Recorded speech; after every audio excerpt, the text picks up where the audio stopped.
ಬರೀ ಜಾತಿ ಹೆಸರು ಮ್ಯಾಗ ಪಾಪ ಅದು ಯಾವುದೋ ಹೆಣ್ಮಕ್ಳು ಸತ್ತದ ಅದ್ರ ಫೋಟೋ ಹಾಕೊಂಡು ತಿರುಗಾಡ್ತಾವೆ ಹುಚ್ಕೊಂಡೇವು ಇವಕ್ಕೇನಾದ್ರೂ ಬುದ್ಧಿಗಿದ್ಯದ ಅವನ ಮಗಳು ಕಟ್ಕೊಂಡು ಅಪ್ಪಕ್ಕ ಒದ್ದಾಡ್ತದಾನ ಆ ಫೋಟೋ ಹಿಡ್ಕೊಂಡು ಇವ್ರು ಓಟಿ ಹೊಂಟಾರ. ಜೋಶಿ ಏನು ಪರಿಸ್ಥಿತಿ ಬಂದ್ಬಿಡ್ತಪ್ಪ ನಿನಗೆ. ಎಲ್ಲ ಬೀದಿ ಬೀದಿಯಾಗಿ ಫೋಟೋ ಹಾಕ್ಯಾರ. ಯಾಕೆ? ಕಾರಣ ಓಟಿಗೆ, ದೇವ್ರ ಹೆಸ್ರ ಮ್ಯಾಗೆ, ಸತ್ತವ್ರ ಹೆಸ್ರ ಮ್ಯಾಗೆ. ಪಾಪ ಹೆಣ್ಮಗಳು ಅವ್ನು ಯಾವತ್ತು ತಪ್ಪು ಮಾಡ್ಯಾನ ತಗೊಂಡ ಮುಂಡೆ ಗಲ್ಲಿಗೇರಿಸ್ಬೇಕಾಯ್ತು ಅವತ್ತೇ. ಇನ್ನವ್ರಿಗೆ ಇಟ್ಟಿರ್ತಕ್ಕಂಥ ಒಂದು ಕಾನೂನು ತರ್ರಿ, ಇಂಥ ಕೇಸ್ಗಳಲ್ಲಿ 3 months ಎನ್ಕ್ವೈರಿ, 3 months ಆದಮೇಲೆ ಮರಣದಂಡನೆ ಕಡ್ಡಾಯ. ಇಂಥ ಕಾನೂನು ನೀವು ತಂದಾಗ ಇಂಥ ಕೃತ್ಯಗಳು ನಡೆಯಲ್ಲ. ಅದು ಒಂದು ಪಾಡಿಗಿರಲಿ. ಆದರೆ ಆ ಫೋಟೋ ಹಚ್ಕೊಂಡು ಇವು ಮುಂಡೆ ಹೊಂಟವಲ್ಲ ಓಟಿಗೆ. BJP ಪರಿಸ್ಥಿತಿ ಎಲ್ಲಿಗೆ ಬಂತು?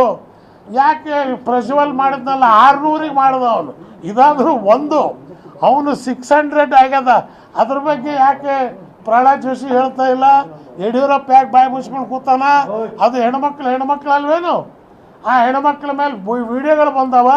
BJP ಅವರು ನಾವು ಶುದ್ಧ ಏನು ಮಾತಾಡ್ತಾ ಇಲ್ಲ. ಯಾಕೆ?